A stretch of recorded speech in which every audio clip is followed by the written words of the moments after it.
Yes, students, welcome back to our today's lecture, which is lecture number third.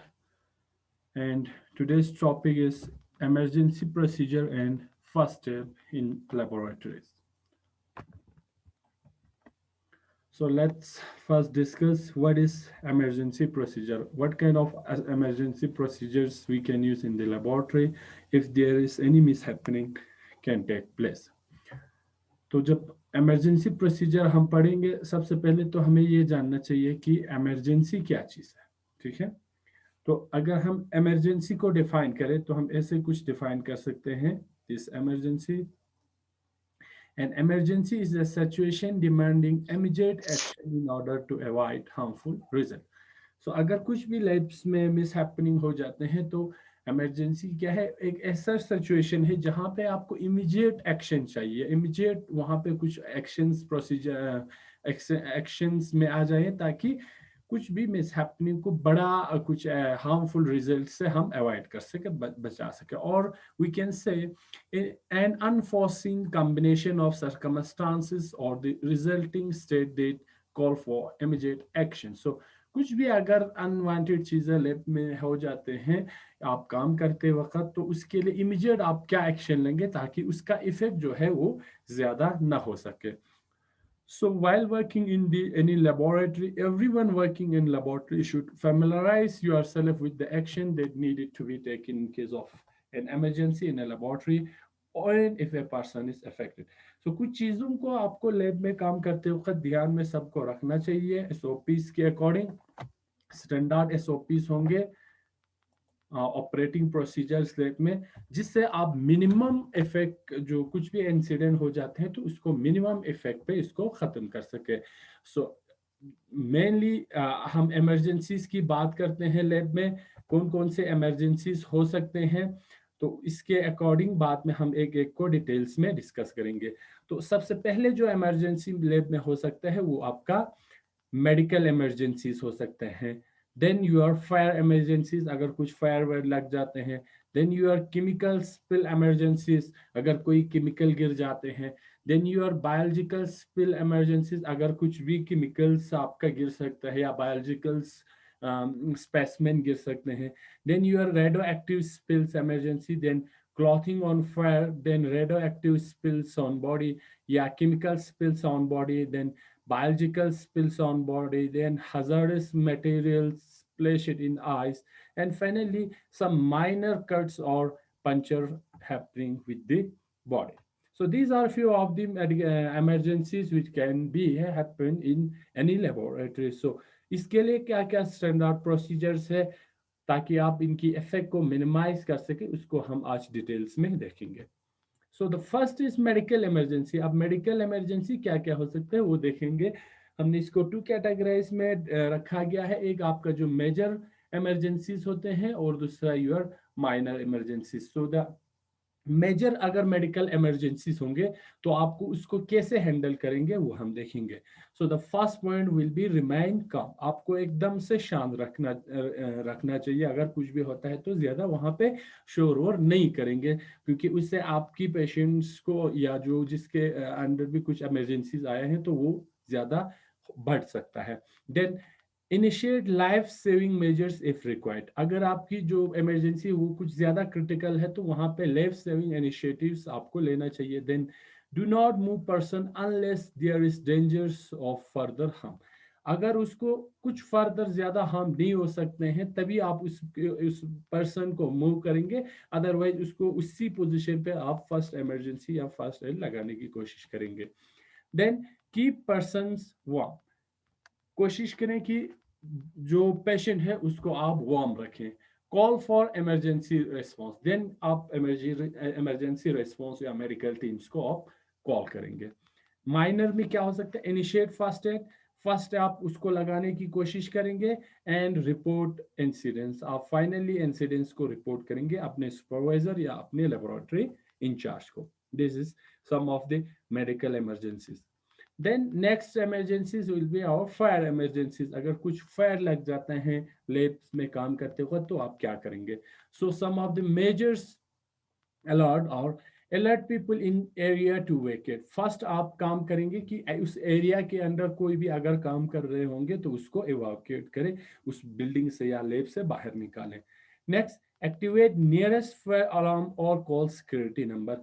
यहाँ पे अगर आपका कोई फॉर्म फायर अलार्म लगा हो तो आप उसको ऑन करेंगे और सिक्योरिटी नंबर्स पे आप कॉल करेंगे। Then close doors to confine fire. अगर आपके पास कुछ ज्यादा ही डोर्स है उनको क्लोज करने की कोशिश करेंगे ताकि फायर की इफेक्ट बहुत ज्यादा जगह तक न हो। इवैक्यूएट टू सेफ एरियाज और exit building through stairwell, do not use lift. Then कोशिश करेंगे कि आप उस जगह को क्या करें, खाली करें, आप भी बाहर निकल जाए, लेकिन स्टेयर के थ्रू जाएंगे, कभी भी लिफ्ट को यूज नहीं करेंगे इमरजेंसी के time. Have person knowledgeable of incidents and laboratory assess emergency personnel। Then आप जिसको भी उसके बारे में नॉलेज है या लेबोरेटरी इंचार्जेस हैं या कोई इमरजेंसी पर्सनल है उसको आप इन्फॉर्म करेंगे। Minor, then minor emergencies, alert people in laboratory and activate fire alarm. Smother है फायर और use correct fire extinguisher. Fire extinguisher आप यूज करेंगे and extinguisher at base of the fire. कोशिश करेंगे कि जहां से फायर स्टार्ट हुआ है उसको रोकने की कोशिश करेंगे। ऑलवेज मेंटेन एसेसिबल एग्जिट, और हमेशा आपको यह पता होना चाहिए कि आप एग्जिट कहां से लेंगे। अवॉइड स्मोक और फ्यूम्स। स्मोक और फ्यूम्स को आप अवॉइड करने की कोशिश करेंगे। Next is your chemical spill emergency. अगर केमिकल गिर जाए तो आप क्या करेंगे।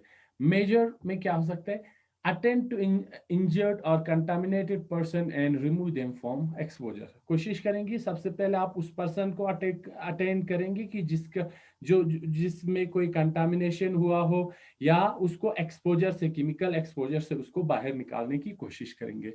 Alert people in laboratory to evacuate. बाहर निकालने के लिए लोगों से आप कहेंगे कि वहां अगर कोई दूसरा काम कर रहे होंगे तो उसको बाहर निकालेंगे। If split material is flammable, turn off ignition and heat sources. अगर आपका केमिकल फ्लेमेबल हो, उसमें अगर आग लग सकता है, तो आप पहले जो भी इग्निशन है जिससे हीट इवॉल्व होते हैं उन सबको आप ऑफ करेंगे। कॉल फॉर असिस्टेंट, देन आप असिस्टेंट को, इंचार्ज को कॉल करेंगे। Close door to affected areas, और जहां भी कुछ केमिकल्स लगे हुए हैं उन उस जगह को या उस रूम को आप डोर लॉक करेंगे। Have person knowledgeable of incident and laboratory assess emergency personnel. Then you आप कॉल करेंगे अपने इमरजेंसी जो पर्सनल रहेंगे उनको। मैनर क्या हो सकते हैं, alert people in immediate area of the spills. उस एरिया के अंदर जितने भी लोग हैं जहां पे केमिकल स्पिल्स पड़ा है उनको आप अलर्ट करेंगे, इन्फॉर्म करेंगे। Then you wear protective equipments including safety goggles, gloves and long sleeves laboratory को। आप प्रोटेक्टिव इक्विपमेंट्स लैब में पहनेंगे जिस तरह की आपका सेफ्टी गॉगल्स हैं, then your long sleeves laboratory coats या लेबोरेटरी कोट हम कह सकते हैं। Avoid breathing vapours from spills.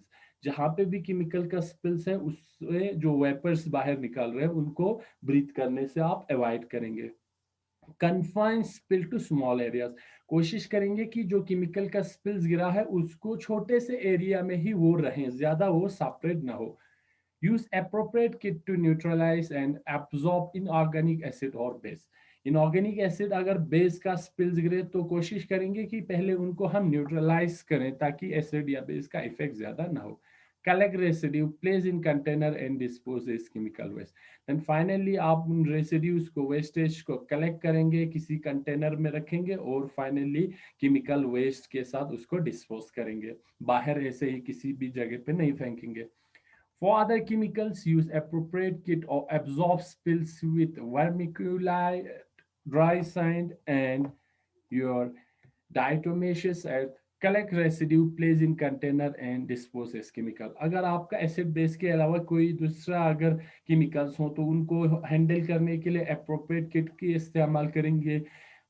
जो एब्जॉर्ब स्पिल्स को एब्जॉर्ब करे केमिकल्स की उसको यूज करेंगे, या आप ड्राई सैंड यूज कर सकते हैं, या आप दूसरे भी जो soil, other types of soil, आप उस केमिकल्स को वहां से हटाने के लिए यूज करेंगे। देन कलेक्ट करेंगे और उसको केमिकल डिस्पोज या डिस्पोज वेस्ट, केमिकल वेस्ट के साथ उसको डिस्पोज करेंगे। Now your biological spills emergency. अब बायोलॉजिकल स्पिल्स क्या होगा, जैसे कि आजकल हमारे यहाँ हर जगह पेंडेमिक है due to this corona virus, ठीक है। तो ये वायरस हुआ या बैक्टीरिया हुआ, जिसपे अगर अगर किसी भी लेबोरेटरी में आप ऐसे बायोलॉजिकल सैंपल्स पे काम कर देंगे जिसमें आपके पास बैक्टीरिया है या कोई भी माइक्रो ऑर्गेनिज्म है जिस पे आप काम कर रहे होंगे, या आपका फंजाई है या आपका वायरस है, ये सब क्या है, ये सब आपका जैसे कि हमारा कोरोना वायरस, ठीक है, ये सब बायोलॉजिकल सैंपल्स हैं। तो अगर इनमें से कोई बाहर आ जाता है तो यहाँ पे भी आपको इमरजेंसी रखना चाहिए, ठीक है। तो मेजर क्या क्या इश्यूज होंगे, अटेंड टू इंजर्ड और contaminated person and remove them from exposure. कोशिश सबसे पहले ये करेंगे कि जिस बंदे के साथ अगर ऐसा कुछ होता है तो उसको वहां से बाहर निकालने की कोशिश करेंगे। देन इमीडिएट एरियाज में जितने भी लोग हैं स्पिल के, उसको हटाने की कोशिश करेंगे और कोशिश करेंगे कि जो जहां पे भी गिरा है वहां दरवाजा बंद करें ताकि उसका जो इफेक्ट है ज्यादा एरिया में फैले नहीं। देन प्रोटेक्टिव इक्विपमेंट आप लगाएंगे, ये मस्ट है, ठीक है। देन जो भी स्पिल्स होंगे उसको आप पेपर टॉवल या एनी अदर एब्जॉर्बेंट मटेरियल से कवर करने की कोशिश करेंगे। Then carefully pour a freshly prepared 1 in 10 dilution of household bleach, जो हमारे पास ब्लीच रहते हैं साफ करने के लिए, वो आप उससे साफ करने की कोशिश करेंगे उस स्पिल्स पे। अवॉइड स्प्लैशिंग, और उसको फैलाएंगे नहीं, और जितने भी कोशिश करेंगे जो स्पिल्स गिरा हुआ है उस एरिया को आप मिनिमम रखने के। Allow a 20-minute contract period for the bleach solution to be effective. Minimum जो ब्लीच सॉल्यूशन आप यूज करेंगे उसको 20 मिनट्स तक आप उसको कंटेक्ट पे रखेंगे। Use paper towels to wipe up spills working from the edge into the centre. Paper towel से आप उस जगह को आसानी से आप साफ कर सकेंगे।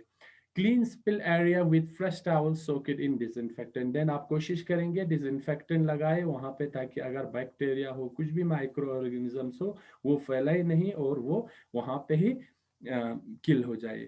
Then place towels in plastic bags and decontaminate in autoclave. Then आप कोशिश करेंगे कि जितने भी जो आपके पास मटेरियल है अगर उस बायोलॉजिकल सैंपल्स के कंटेक्ट में आए हैं तो इसको ऑटोक्लेव में डिकंटामिनेट करने की कोशिश करेंगे, स्टरलाइज करने की कोशिश करेंगे ताकि वो वायरस हुआ या बैक्टीरिया जो भी होंगे वो सब डीएक्टिवेट हो जाए।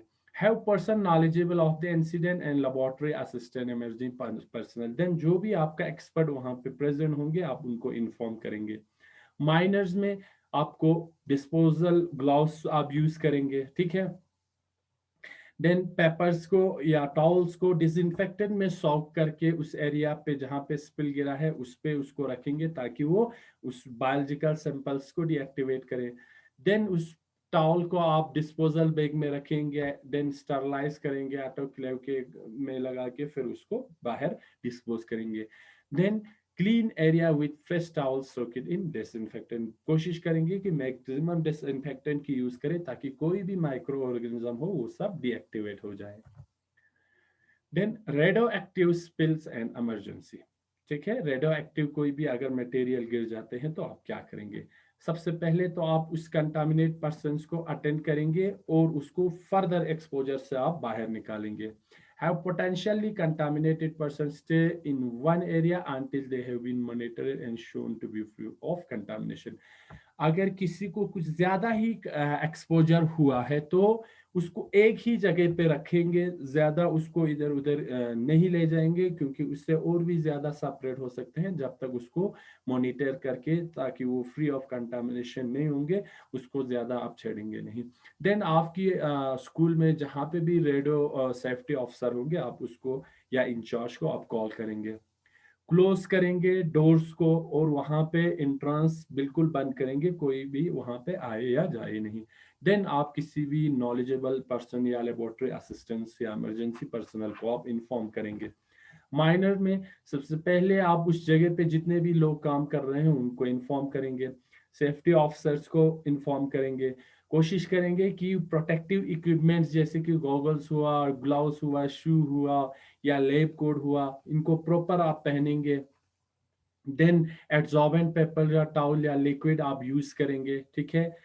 देन फॉर्सेप यूज करके उन टेबल्स को जो भी टॉवल्स है या अदर प्लास्टिक बैग से उनको उठाएंगे। देन रेडियो एक्टिव जो वेस्टेज बॉक्स है वहां पे उसको आप ले जाएंगे। बेयर हैंड आप कभी भी किसी चीज को छुएंगे नहीं। Monitor area hand and shoes for contamination with an appropriate survey meter of method. किसी भी रेडियो एक्टिव सर्वे मेथड या और एनी अदर इंस्ट्रूमेंट आप आपकी शूज हुआ या उस एरिया या हैंड हुआ सबको मॉनिटर करें ताकि वो कंटामिनेट नहीं हो।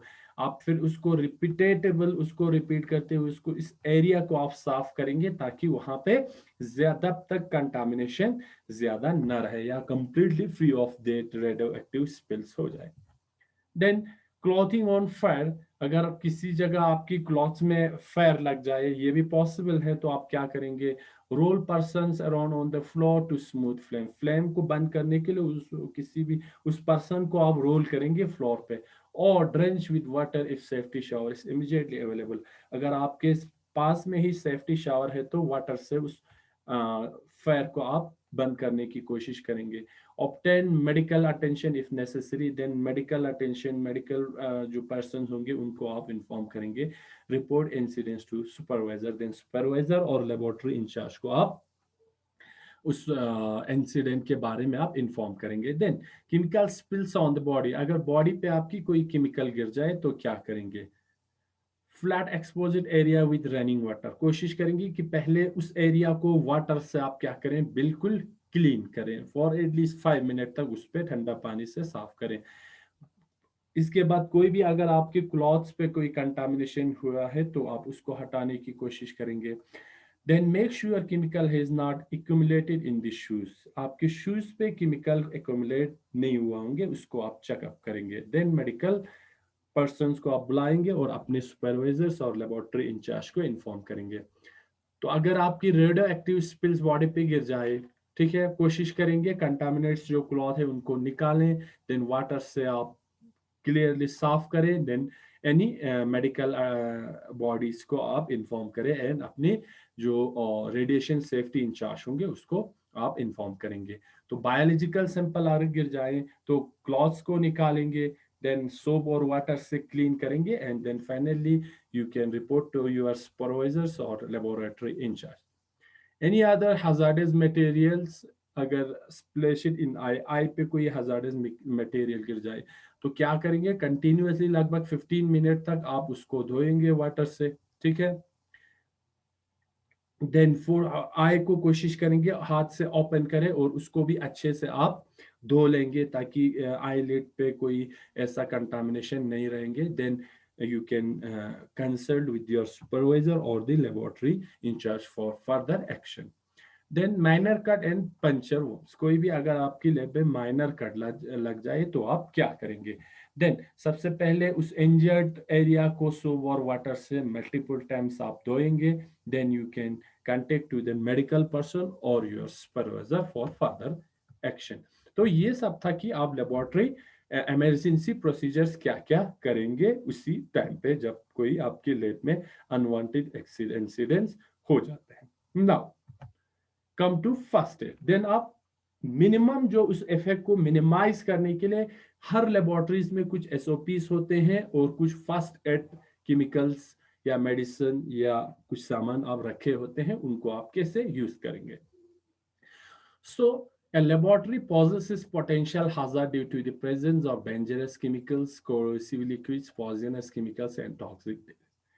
जब आप लेबोरेटरी में काम करते हैं तो वहां पे एक पोटेंशियल हजार्ड बना रहता है क्योंकि हम काम कर रहे होते हैं केमिकल्स के साथ, बायोलॉजिकल सैंपल के साथ या पॉइजनस गैसेस के साथ। तो वहां पे आपको बिल्कुल कॉशन के साथ रहना है। However, they should not scare anyone off, the dangers can be minimized by adopting laboratory safety measures। However, जितने भी अभी तक हमने जो hazardous केमिकल्स के बारे में या पोटेंशियल हजार्ड के बारे में डिस्कस किया, हम उसको मिनिमाइज कर सकते हैं एक लेबोरेटरी सेफ्टी प्रोसीजर्स को फॉलो करते हुए, ठीक है। और कुछ लेबोरेटरीज फर्स्ट एड के अकॉर्डिंग हम जितने भी इंसिडेंट्स होते हैं उनको मिनिमाइज करेंगे। सो फर्स्ट एड इन लेबोरेटरीज, लेबोरेटरीज में फर्स्ट एड क्या है? तो एक कोटेशन के साथ एक जर्मन पोअप है, उसके हम उसके अकॉर्डिंग हम फर्स्ट एड को स्टार्ट करते हैं। कहते हैं a half doctor near is better than a whole one far away. एक जो छोटा मोटा डॉक्टर आपके पास अगर उसी टाइम अवेलेबल है तो वो बेटर है देन किसी दूर जगह किसी टाइम के बाद आपके पास एक होल डॉक्टर हो, क्योंकि ये क्या करेंगे, मिनिमाइज करेंगे आपकी उस इफेक्ट को।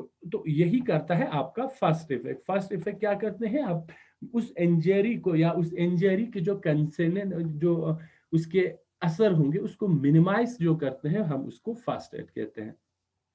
Then types of lab related medical problem. अब यहाँ पे हम जो फर्स्ट एड की बात करेंगे वो हम लेबोरेटरी के रिलेटेड ही करेंगे। अदर जो मेडिकल प्रोसीजर्स होते हैं या मेडिकल प्रॉब्लम होते हैं उन पे हम डिस्कस नहीं करेंगे, ठीक है।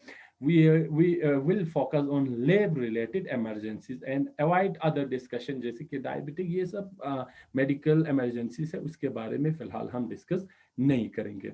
तो फर्स्ट एड इन लेबोरेटरीज किसके रिलेट होंगे, कब कब हमें फर्स्ट एड की जरूरत रहेंगे, तो जब आप inhalation of gases and vapours, आप कोई गैस या वाइपर्स को इनहेल करते हैं तो वहां पे फर्स्ट एड की जरूरत है। या आपकी स्किन या आइस केमिकल को एक्सपोज होते हैं तो उस वक्त जरूरत रहेंगे। या कुछ हीट से बार्न होंगे उस वक्त फर्स्ट एड की जरूरत होंगे। और इलेक्ट्रिक शॉक उस वक्त, या एक्सपोजर टू एक्सट्रीम कोल्ड, आप अगर डीप फ्रीजर यूज करेंगे जहाँ पे टेम्परेचर -100 तक जाते हैं तो उस वक्त जरूरत पड़ेंगे। या आप कुछ कट या ओपन वोन्स लग जाते हैं उस वक्त। या ट्रॉमेटिक इंजरीज जैसे कि ब्रोकन लेग्स या बोन्स, उस वक्त आपको फर्स्ट एड की जरूरत होंगे। या exposure to any biological agent, जैसे कि हमने बात किया वायरस हुआ बैक्टीरिया से, तो यहाँ पे भी फर्स्ट एड की जरूरत है। देन रेडिएशन एक्सपोजर, अगर कुछ भी रेडिएशन या रेडियो एक्टिव एक्टिव जो रेस के या रेडिएशन पे एक्सपोज होते हैं तो उस वक्त भी आपको फर्स्ट एड की जरूरत पड़ेंगे, ठीक है। सो आवर फर्स्ट जो first aid is related to inhalation of gases and vapours. अगर कोई अनवांटेड गैस और वेपर्स के साथ वेपर को इनहेल करे तो आप क्या करेंगे। Inhaled gases and vapours can cause asphyxiation, ठीक है। तो due to lack of oxygen, अगर आप किसी नाइट्रोजन के साथ काम कर रहे होंगे या कार्बन डाइऑक्साइड के साथ काम कर रहे होंगे, तो अगर वहां से गैस लीक हो जाते हैं और आप इनहेल करेंगे तो वहां पे फिर आप जो भी पर्सन होंगे उसको ऑक्सीजन की कमी हो सकते हैं, तो उस वक्त फर्स्ट एड की जरूरत है, ठीक है। The first thing is it is necessary to remove the patient to prevent further inhalation of damaging substances। सबसे पहले आप क्या करेंगे, उस पर्सन को जो वहां पे काम कर रहे हैं उसको बाहर निकालने की कोशिश कर रहे हैं ताकि हम फर्दर उसको एक्सपोजर से हम बचा सके। This action must be taken judiciously however so that you as a rescuer do not become the victim। However आप जब भी फर्स्ट एड आप अप्लाई करेंगे या फर्स्ट एड की आप इस्तेमाल करेंगे तब उस वक्त आपको ये ध्यान रखना है कि आप उसको बचाने जाए और खुद उसको एक्सपोज हो जाए, ठीक है। तो पहले अपना प्रोटेक्शन करें, देन उस व्यक्ति उस जो पर्सन एक्सपोज हुआ है उसको बचाएं। Before you attempt rescue, you must assess the safety of the atmospheric in the area of the patient before attempting any rescue. Call for additional help, ठीक है। अगर for a non breathing patient administer CPR cardiopulmonary resuscitation be but be sure to avoid inhaling the exhalation of the patient. आप उसको air लगा सकते हैं but ये ensure करें कि उस पर्सन की बॉडी से जो एयर एक्सहेल हो जाए वो आप इनहेल ना करें, ठीक है। तो ये आप फर्स्ट एड आप लेब में कर सकते हैं। Then your second is skin and eye exposure to chemicals. अगर स्किन पे या आई पे कोई केमिकल गिर जाए, ठीक है, देन आपको सबसे पहले स्किन और आईज को लगभग 15 मिनट तक वाटर से, क्लीन वाटर से आप धोएंगे, ठीक है। Then the only exception to these are skin exposure to chemicals they react with water। अब यहाँ पे ये ध्यान आपको रखना है कि आपके हाथ में अगर ऐसा कोई केमिकल लगा हुआ है जो वाटर के साथ रिएक्शन करते हैं, ठीक है, which are usually solid। A common example is your lamp, calcium oxide। In this case, use a credit card or similar to first escape most of the chemicals of the skin। तो यहाँ पे क्या होगा, फिर water और अगर उस chemical के बीच में रिएक्शन हो जाए तो फर्दर उसका इफेक्ट ज्यादा बढ़ सकते हैं। तो पहले क्या कोशिश करेंगे कि आपके अगर हाथ में लग जाते या स्किन पे लग जाते तो पहले किसी ऐसे चीजें से या क्रेडिट कार्ड हुआ या कुछ भी अगर कार्ड से जितने भी केमिकल्स हाथ पे या स्किन पे लगा हुआ है उसको निकालने की कोशिश करेंगे।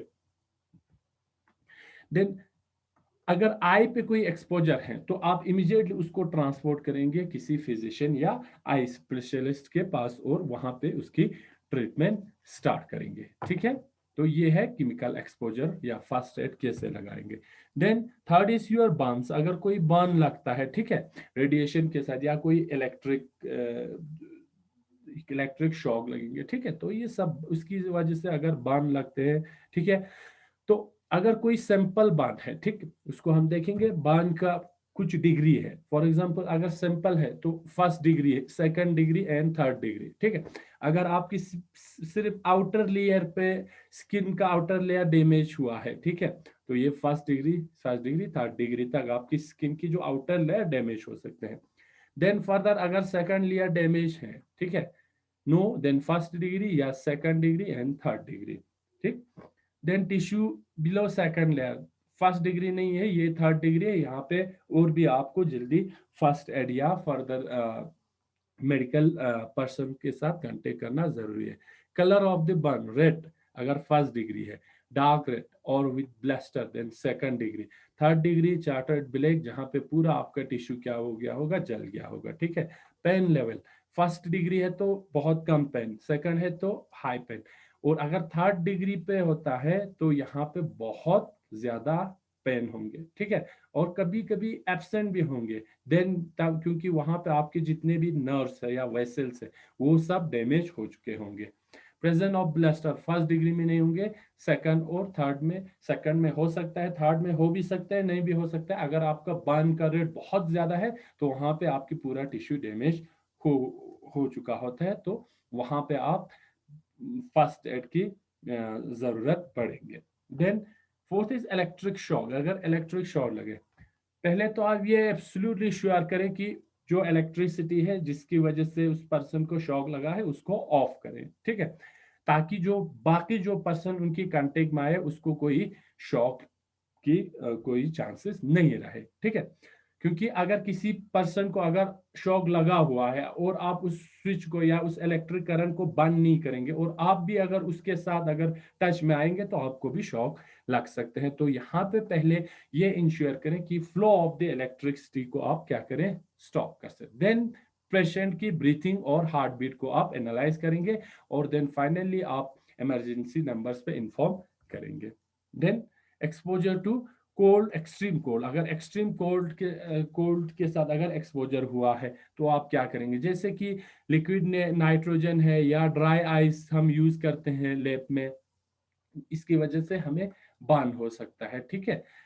Then the exposure time will have been relatively brief and not have caused severe damage, और यहाँ पे अगर आपका एक्सपोजर टाइम कम है तब भी आपका कोई ज्यादा डैमेज नहीं होंगे। देन आप क्या करेंगे, removing the cooling agent and warming the affected area with warm not hot water will, or even just warming a cold hand inside one of the armpit will be effective। यहाँ पे कोशिश करेंगे कि पहले आप उस हाथ को क्या करेंगे, बॉडी के साथ या किसी वार्म वाटर के साथ, ना कि हॉट, उसको गर्म करने की कोशिश करेंगे। For serious cases of first bite, अगर बहुत ज्यादा उस वो फर्स्ट हुआ है उसमें वो जम चुका है तो आपका क्या होगा, where skin is wide and hard but perhaps not transport to medical emergency room is advise, ठीक है। उस वक्त आप उस एरिया को रब नहीं करेंगे, do not rub affected area is a means to warm area.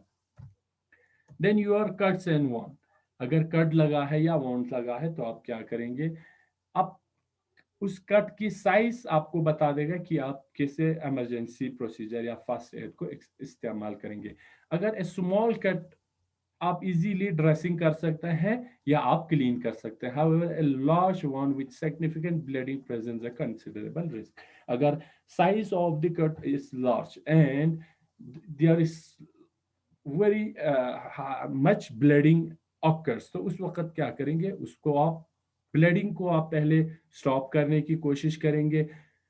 Direct उस जहां पे कट लगा हुआ है उस पर प्रेशर लगाएंगे एंड देन आप कोई स्टरलाइज ड्रेसिंग मटेरियल आप उसको बंद करने के लिए यूज करेंगे, एंड देन आप इमरजेंसी नंबर पे उसको कॉल करेंगे।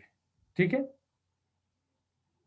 और कोई भी अगर कट में कोई भी अगर कोई चीज अगर लगा हुआ है, ठीक है, प्लांट है, क्योंकि उसको जल्दी रिमूव करने की कोशिश नहीं करेंगे जब तक कोई एक्सपर्ट या सर्जन वहां पे उस चीज को निकालेंगे नहीं। उससे क्या हो सकता है, जो ब्लीडिंग की रेट है वो फर्दर इंक्रीज हो सकते हैं। आप क्या करेंगे, प्रेशर लगा के उस जगह पे किसी स्टरलाइज मटेरियल से और ब्लड फ्लो को कम करने की कोशिश करेंगे।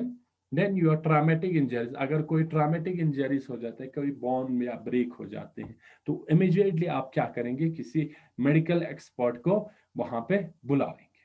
ठीक। Then your exposure to biological agent, जैसे कि वायरस हुआ, माइक्रो ऑर्गेनिज्म हुआ, देन क्या करेंगे, या बैक्टीरियाज हुआ, देन जल्दी आप क्या करेंगे, मेडिकल इमरजेंसी के साथ कांटेक्ट में आएंगे और वहां पे फिर उसकी ट्रीटमेंट स्टार्ट करेंगे। Then radiation exposure. ठीक।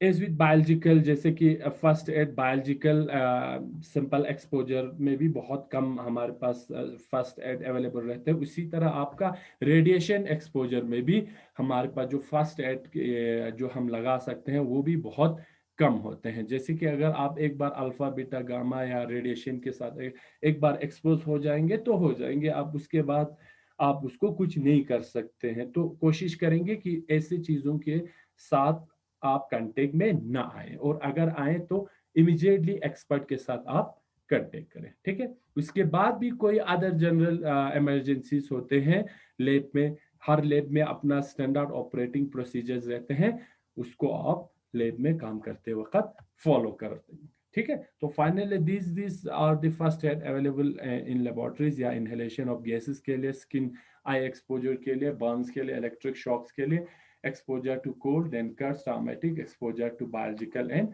radiation. These are the few of the incidentia emergencies where we can use the first aid in any laboratory. ठीक है। So thank you. So this ये सब था all about emergencies in the lab or the first aid available accordingly to the incident. Thank you.